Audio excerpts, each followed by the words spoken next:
today I'm making a brioche crème brûlée breakfast for two. Now, if you do want the crème brûlée burnt topping, you have to wait till it cools down, then you can torch some sugar on top, but I cannot wait. So starting with the bowl, we're gonna mix everything here.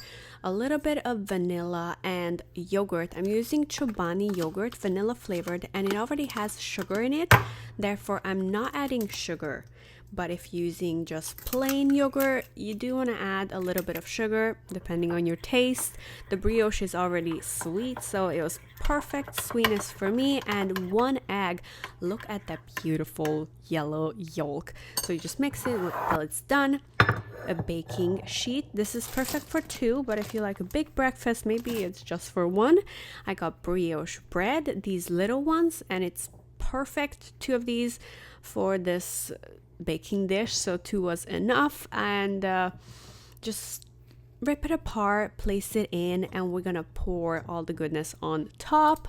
So I'm also adding some tart cherries on top just to give it a little extra flavor. You can use any dry fruit you have at home, or you can totally skip this part. It's so delicious without it even still.